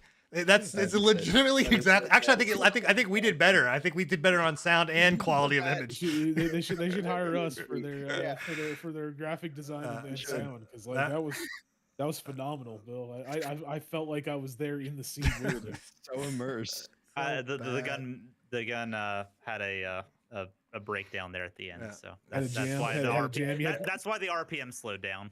So bad. So I dropped it in the mud before the podcast. Just please, before you buy, I'm not gonna say don't buy this game, but please, before you buy this game, like what? I'll say. Oh don't man.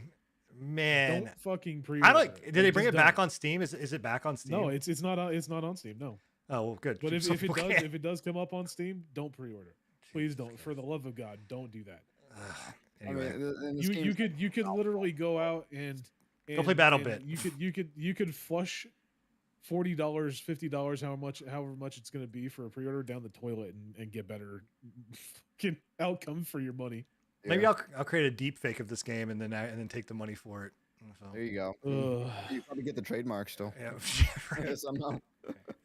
All right. So moving on.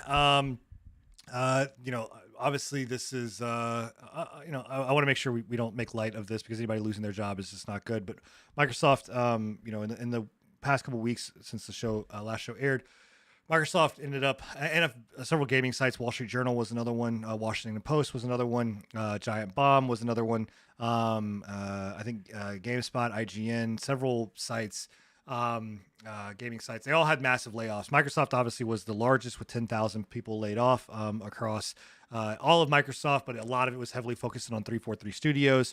I do want to preface one thing that is not out there in a lot of publications that you're going to read, but it is known. It is a fact. I have friends that have worked there. I have credible resources say Microsoft in 2021 hired 60,000 people. Well, 2020 to 2021, 60,000 people. That's not. I'm not going to say that like, oh, laying off 10,000 people is okay. I'm just saying. Like you look at 60,000 people were hired, 10,000 were laid off.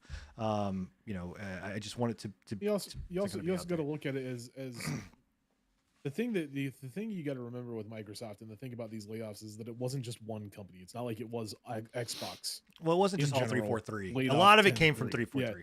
Yeah, a lot of it did come from them, but they're a large entity. Microsoft has stuff in PC. They have stuff in their actual. They have military contracts, OS, and everything like that, operating systems, everything. So this is not just in their gaming franchise or their gaming, section. This is all across Microsoft in general. Do you think that this has anything to worry Activision? I don't think so.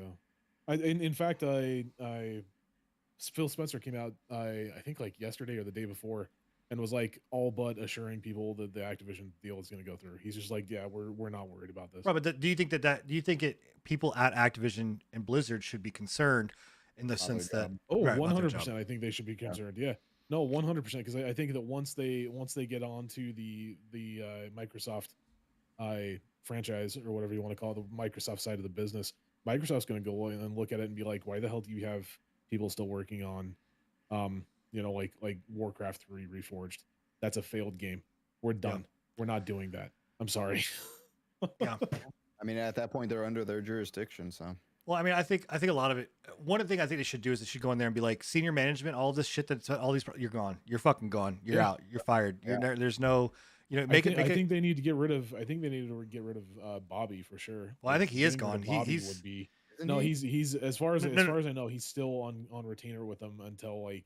No, I'm saying right. Once the deal is confirmed, signed, and done with, then at that point he will be liquidated of his title. I think. Yeah. Not without a fat ass bonus, I'm sure. Yeah, that's what I was going to say. That's a lot of money that they can then take into the new year and put it towards better options. But I mean, I think if we look at 343 Studios, right, and what this was, like Halo, and this is a fault of Microsoft. This is a fault of Xbox. Like Halo was completely botched. I mean, it was not what it was supposed to be. They and I think, and I don't want to, I'm not faulting the developers, but like obviously somewhere along the lines, 343 Studios needed to realize and needed to know like, oh shit, like, and again, I'm sure they got pressure from above. Like I think that's where the big sentiment is coming from, is like 10,000 people were laid off, but how much of this was somebody else's decision pushing and pressuring to get this done, to get this out? Like it's not successful. Like why? I mean, the multiplayer is now I've got the Battlefield curse. It's a good game. It's actually playable. It's fun. It's enjoyable to play. But like the story mode is not that great. Like the co-op's still not a thing. Like how do you not have co-op in a fucking Halo game? Like how is that not, Forge just came out. Like it's just all of those story beats just did not hit. And I think at the end of the day, they looked at it and goes, we got to cut, and right now, like, let's face it, the United States and the world is in a recession. I mean, it ain't boding well, for money right now. So a lot of companies are tightening their belt, and 10,000 jobs, that's a lot, especially considering that they're actively putting money into another purchase. Right. It begs the question of, I guess, use of assets more so. Why are they bringing on more studios if they're going to be laying off their current studios? Because they're not bringing in more studios that they have to staff. They're bringing in a studio that already has staff. If anything, again, it's going to be a layoff situation. When they get there, they're going to be like, okay, there's way too many people for this studio. Why do you have 500 people working on a game when relatively you could get away with 300, right? Yeah. I just hope that they give whatever layoffs do happen a decent per diem so that they can get on their feet elsewhere. We already know that everybody that got laid off got a really good severance. I'm pretty sure that it was in one of those or severance, not per diem. Yeah, it was in one of those reports that everybody got decent severance pay and everything like that. So it's not like they just were like, hey, fuck you, get out of here. Well, Microsoft is a company that's going to go down the route of they're going to treat their people correct. Unlike Activision, which they're buying, which was essentially just like, hey, fuck you, get out of here. Oh, to the point that they got rid of the union. Well, that not just that, but when Activision laid off that 800, they back in the, it was like a year and a half or 2 years. Was this ago, when he gave himself laid off? No, they gave him Overwatch points. Yeah. They laid everybody off, and then they were like, here, as a severance pay, you can have money for the games that we make. There you go. You can have like a lifetime membership of World of Warcraft and 300,000 Overwatch points. It's crazy. So that's a joke. Yeah, and then Bobby Kotick was like, I'm going to take $1 million, upgrade. Yeah. Well, the other side too, I think where they're getting some flame, and I don't think it's right for Phil Spencer to get some flame, because again, when people hear Microsoft, they think Xbox, and that's not the case. Like this is, again, like Enigma said, it's across all different forms. My wife works in the defense contract space, and they had massive layoffs to their defense contract because the HoloLens or whatever else had a defense contract canceled, so they laid off in that division because it's no longer a viable thing. Yeah. But Iwata, he, to prevent layoffs at Nintendo, he took a 50% pay cut or something like that for like 3 months or some shit, or didn't do a bonus or something. Like it was a massive thing. Like he didn't take bonuses and then he took a pay cut or whatever else. So a lot of people are like, well, Phil Spencer, why didn't you do that? And he goes, not all of this is my decision, which is not a great enough answer. But at the same time, like, yes, if you are also taking a bonus and you're laying people off, like it doesn't look well. It doesn't look good. So yeah, 100%. Good guy Nintendo there though. Thanks. Yeah, no, absolutely. So, all right. Well, moving on to, since we talked a little bit about Overwatch, let's go ahead and keep on the whole walk back thing. So Overwatch 2 walked back the skins debacle that was going on. If you're not familiar with what Overwatch 2 is, well, it's Overwatch 1.5, and they just slapped a brand new thing of paint on it. But they locked all these skins and things and characters and shit behind battle passes that you couldn't get, and free players of the game, because it is a free-to-play game, free players of the game couldn't get the even buy a skin with the battle pass. So you had to spend money on it if you wanted to get any kind of skin. So let's you could earn skins though, but do you know how long that would take? Well, it's like 31.6 weeks or 8 months to buy and earn one legendary skin. Yeah. So what they have done now is basically said, hey, Overwatch 2 is going to be able to you can earn skins for free. You are going to be able to earn credits in the battle pass. We're also bringing back the skins the legendary skins or skins from the old game that they were charging for real money. There you can buy them now with the coins that you earn in it. There was no reason they were charging for those things. So it's stupid. Yeah. So that's now getting done. Also EA, we sang EA's praises for a couple things. This one, they canceled a Titanfall single player game. Along with Battlefield Mobile and along with Apex Mobile. Now, I will say, on the good side is that they shut these down because they said we have to focus more on they're focusing more on Battlefield because of Battlefield Mobile, and they're focusing more on Apex because, well, Apex Mobile was a joke for when it was launched. And the Titanfall single player game, I don't know how you guys feel about that. I'm a little sad, and I like Titanfall. I'm pretty upset about it. I was wanting to I wanted that fandom to get something. They've been dicked over pretty heavily. Yeah. But they got especially Apex recently. Well, they didn't get their Titanfall 3. It got turned into Apex, and a lot of them didn't want a battle royale. They got their game basically hijacked. And is Titanfall 2 even still? Did they end up fixing it? I don't. What do you mean? I don't know what was broken. It got basically taken over by like hackers and stuff, where the game was unplayable. Probably don't. I don't know. I know that I don't think multiplayer servers are up anymore. You can't do multiplayer unless you're doing you host your own server. Gotcha. Well, regardless, I wanted that fandom to get something, and it sucks that they're getting. Sorry, was this single player game? Was this like an announced project, or was this like an unannounced? It was an unannounced project that it existed in the Titanfall universe. Okay. But everybody was pretty much saying that because Titanfall 2 is regarded as like one of the best first-person shooter story games. It's great, man. Out there, like I'm one of those people that was a little pissed off that Titanfall we didn't get a Titanfall 3 and it went to a fucking battle royale. I hate battle royales. I'm not a big fan of them. But I do love the multiplayer from Titanfall 2. It was a great experience. But they were just like, yeah, we're not gonna do that anymore. Sorry. Yeah. So. Also on top of that, hey, remember that game called Marvel's Avengers? Remember that wonderful thing? No. Yeah. That game is getting no more content and past March. And then the cannot be bought after September. Digitally, it can't be purchased. And no one was surprised here. I'm pissed. I'm pissed about the fact that they took that game, which is a easily done game, and they fucking trashed the shit out of it. Like 100%. I don't. We said it multiple times. I know y'all love. I know you love Square Enix, but fuck them, man. Fuck them. Fuck Crystal Dynamics. They could have done so much with it, man. They literally had a license to print money. If they just would have done it correctly, they literally had a license to print money, and they completely squandered that. And yeah, it was just not a very great experience. Another game that is getting shut down is Rumbleverse. You guys remember Rumbleverse? Know what Rumbleverse is? Cringe to me. Not really, no. It was. I'm pretty sure it's an Epic game if I'm not mistaken. It's a wrestler Epic I don't know what it is. battle royale game. And they hyped the shit out of it, man. They pumped a shit ton of money into it, and it's shutting down. But they're giving everybody's money back. I will say that they're saying, hey, if you bought this game, if you put any money to it, full refunds on everything. And it's only been out for 6 months, so that's cool. Some other cancelizations is the you guys are familiar with E3? You guys know what that little conference that happens in the summer? You guys know about this E3? Maybe. You ever heard of it? No, first time ever hearing of it. First time, okay.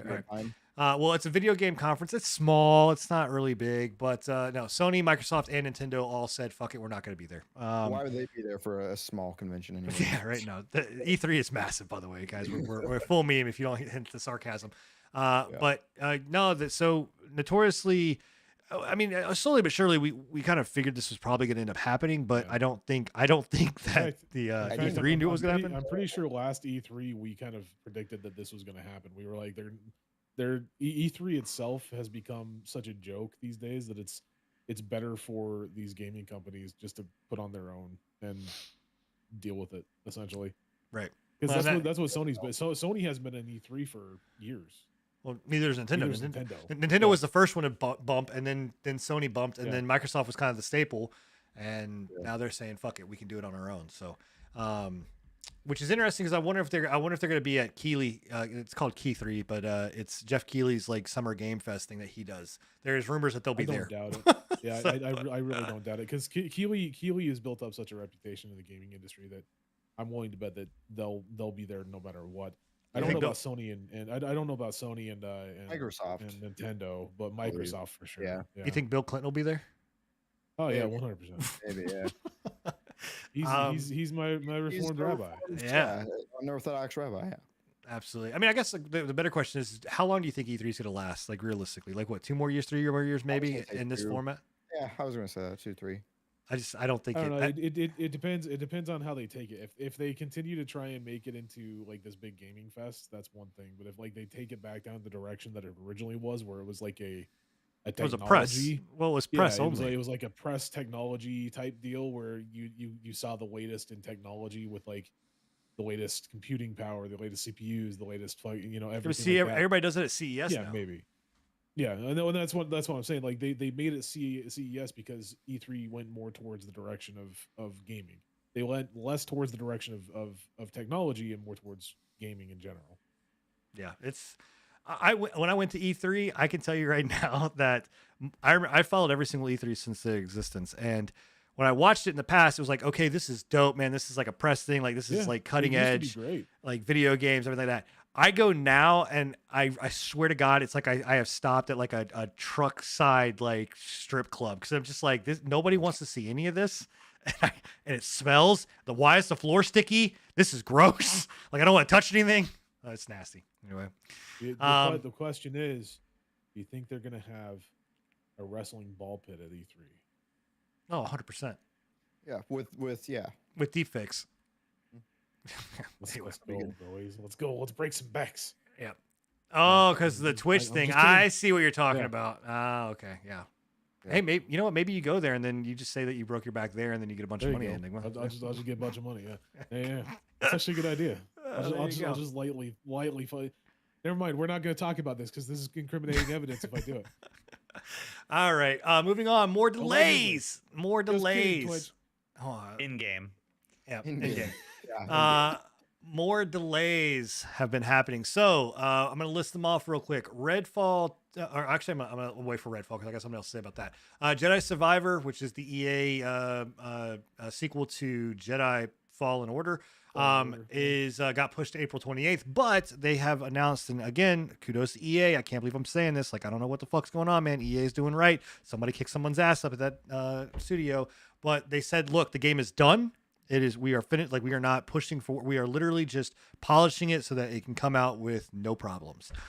So we'll see it. I'll see it when I believe when I see it, but coming out. I mean, I believe it trust because Respawn. Fallen Order was really good when it first released. And Fallen Order didn't really have any issues that I Never remember heard of that were any like issues. glaring. It had a few bugs where you could fall through the floor. I mean, it with had, some it had bugs, animations, but I'm talking like glaringly like game breaking issues that no, required like huge patches to fix. I don't remember having anything like huge come out for that. Skull and Bones got delayed to 2024. Yeah. Someone's played it, but we can't talk about it. And then Amnesia: The Bunker, which I didn't even know was the thing. Which I know you're sad. didn't know this- I mean, I'm not actually too sad about this because I've known about this game, but I didn't know it was set to release so soon. I just heard about it like maybe a couple months ago. Is this a continuation of Amnesia Dark Rebirth? Descent or whatever it was called? Rebirth was the most recent one, and as far as I know, it's not. I believe it takes place in like the bunkers of like I don't know what. I think it's a war or something. But is it made by the same people that made the It is. original Amnesia? Okay. It is, and I'm totally blanking on the name, but yeah, I know it was. I guess set to yeah. release in March or something. I had no idea, so I'm not even mad that it's pushed back to May because I'm not even ready for it, to be honest. Oh, well, Got there you too go. many things.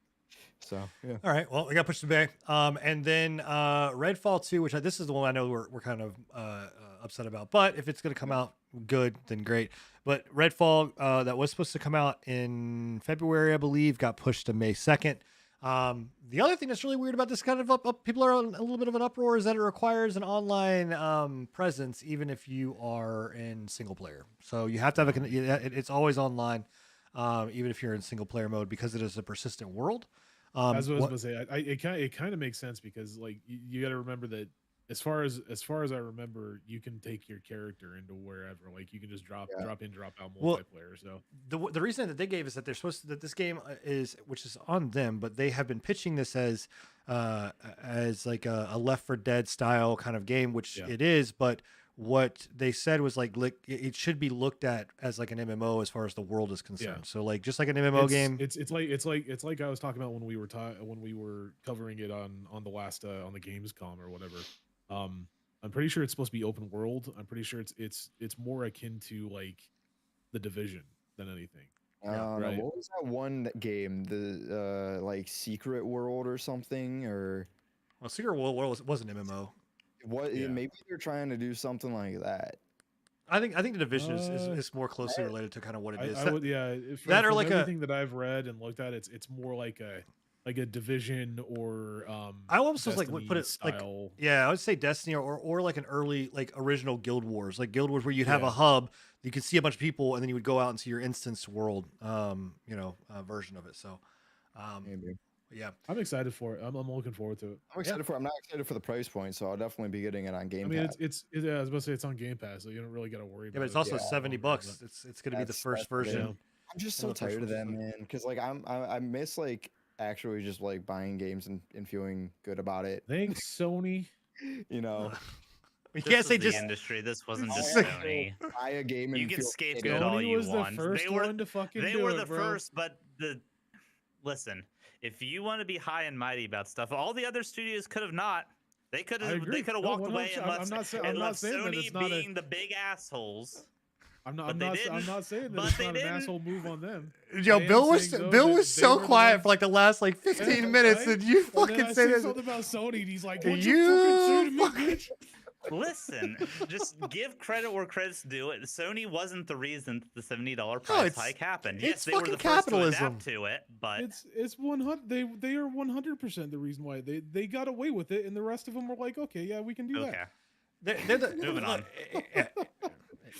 The thing that's stupid about all of it is the fact that we're getting rid of discs, we're getting rid of physical things, but we're Yeah. charging more for fucking games. Charging Anyway. even more. It's crazy. All right, and then the last little bit before we get to quick hit news is that Ubi Launcher. If you have a Steam Deck, there is a fix right now that's out for it, but you may want to hold off on playing some of your Ubisoft games on the Steam Deck, even though the Steam Deck says that they're qualified and it's okay and you can play them. It's going to launch into the Ubi Launcher, which then breaks the fucking thing. So don't launch are dog shit, anyways. There's Not yeah, well, surprising, man. yeah. I hate 'em, man. Ubi's launcher in general is just dog shit. It's not a very good launcher. Do you want to blame PlayStation for third-party launchers Yes. too? Enigma, Yes, since I you're just do. blaming PlayStation for shit. Fucking Sony, bro. It's Sony and Epic. I'll blame both of them any day of the week. I'll just Bill, you're not wrong. It was not Sony's fault for the choice. No, it's all good. Sony is a shit company. Just shit on them appropriately. Yeah. No, 100%. Again, like I said, it's a shit move all around, but they were the first ones to do it. So quick hit, last Epoch. A lot of you guys in our chat are excited about this game. We've been excited about this game, or at least I have been excited about this game. I don't think it's ever gonna do it, man. The multiplayer. It is real. It's not the day before. They own their trademark. It's on Steam. It's real, bro. The last Epoch multiplayer week-long beta starts today. You can go in and sign up for it. I also laugh because they're like, oh, it's only a week long beta. Dude, we've been waiting for their multiplayer for a fucking year. I would rather for it to be come out and be good than it to be fucking their shit. Multiplayer a year ago. It's whatever. The new Warzone Resurgence map. If you guys are Warzone fans, season 2 is dropping on the 15th, along with a new map, new guns, new battle pass, all that kind of good stuff, as well as new multiplayer maps and operators. That's it, guys. 2 minutes over, but we did it. The show's done because we were a little late. Okay, yeah. so There you go. So I'm technically I'm technically in time for being 2 minutes over. Yeah, it's Sony's fault, fuckers. They were the first ones to go over, and now we're all going over. So anyway, next thing you know, we're gonna charge you $70 to listen to our podcast. Actually, on this, that's not a bad idea. Actually, not a bad idea. Yeah, I'm just saying. Thanks, Sony. Do you actually, you boys? You know what? Since we actually have a little bit extra time since we did start. Do you guys know that people actually go on OnlyFans and create podcasts and charge for that? Like that's how they get their. Like that's fucking crazy. Why are we not doing that? Is crazy. It's an alternative to Patreon. I guess. Yeah, it's nuts. Because that's what. Believe it or not, OnlyFans wasn't meant to be a corn site. It was meant to be a alternative to Patreon. Really quickly, while we're having discussions, really quickly, if any of you guys have any questions or anything like that, throw them in the chat. We forgot to ask that. So. Yeah. The fuck yeah, no, it don't matter. Why are we not doing that, man? Like onlyfans.com/prepatchpodcast. Let's go. Feed pics. I mean, I'm down. I also want to say, if you guys did have any questions for, previous podcasts, future podcasts, whatever, you can send them in our new Discord that is solely dedicated to our podcast. And I'm putting the invite links in the chat now. Yep, there they are. You can join our Pre-Patch Podcast Discord. Suggest, maybe news topics that we can look over, see if we want to put them on the show, or just ask questions about the show or anything, or even just, hang out and chat, whatever you might want to do. It's there for you. So there you go.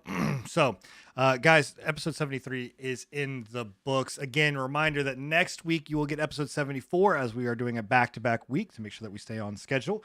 You now have the Discord that you can go into and check out. If you are listening to the show post-mortem, we will have the Discord out there, I'm sure, in show notes and on shorts and everywhere else. These guys do an amazing job with all of that content and making sure that it shows up. But it will be all over there. Again, make sure that you also download. And hey, guys, you know what? Here's what you guys already know. Most of you guys that are here, you're already listening to us, right? Like, you know where to go find us. Well, here's the task that I'm going to task you guys with. Go find one other person. You got to have one friend, a significant other. I don't care maybe your dog listens to podcast or cat. I don't give a shit. Find one other person and share the podcast with. Let's start getting some new people in here to say hey to, all right? You guys want to be able to chat and all that kind of good stuff. Share the wealth. Don't keep it just to us, like to your little core group. Share the wealth. Bill needs to be that luscious beard needs to be in everybody's face. I'm just saying. So put that somewhere. But yeah, share the show, guys. Thank you guys all for tuning in and being here. We will see you guys in a week. Just really quickly, just to answer that question, we don't really need to wait for the Discord. Yeah, we're all on one centralized. We're on Pre-Patch Podcast, both YouTube and Twitch. So we're no longer individually streaming to our own channels. It's now on each individual podcast will be Pre-Patch Podcast on both Twitch and YouTube. Wait, did I miss a question somewhere? Yeah, it was over on Twitch. Chat, yeah. Oh, okay. Yep. All right. Okay. Well, there you go. Well, anyway, guys, anything else before I do the send off? You guys want to interrupt one more time? Say something? No? Don't be late next time. Oh, yeah. Fuck. Try and be here earlier next time. Let's go. Oh, no, Bill, it's going to be me and you next week, buddy. Just to let you know, that's saying nobody else going to be on this fucking show. All right, guys. Need more Jaeger. Yeah. Y'all have a wonderful, wonderful night. We will catch you guys next time. See ya. Arrivederci, baby.